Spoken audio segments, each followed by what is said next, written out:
Is your household information even safe? Can census data be used against you? Valid questions, but the short answer is no. Here's why. Namaste, as we continue with the Census 2027 series, today we will discuss census and data privacy.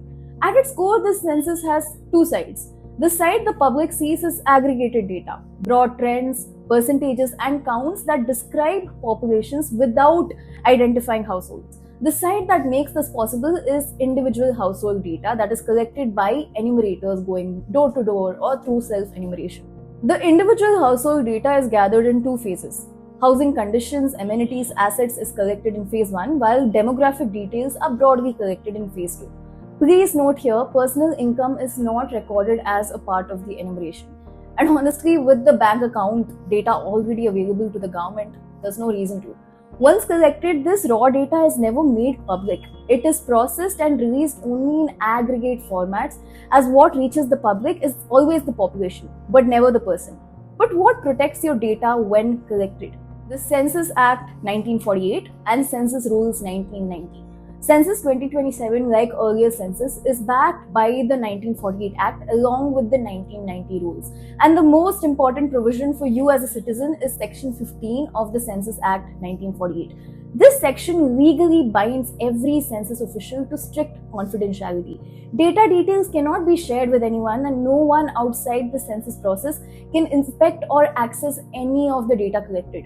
Furthermore, the census records cannot be used as evidence in civil or criminal court cases, except in cases of offences under this Act itself, or it cannot be accessed under the Right to Information Act either. Now, let's address something very crucial in this tech day and age: the individual data safety.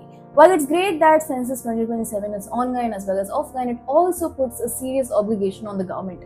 The risks are real: data breaches, hacking, unauthorized surveillance of individuals, etc.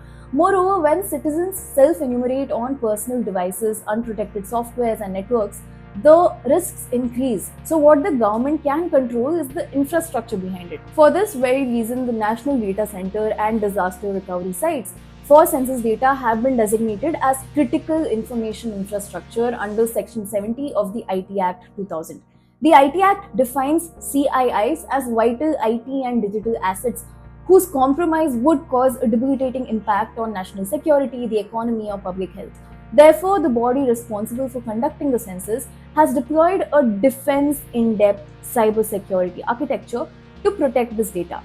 Now, if you have more recommendations of how else the government can protect the data collected, do let us know in the comments below.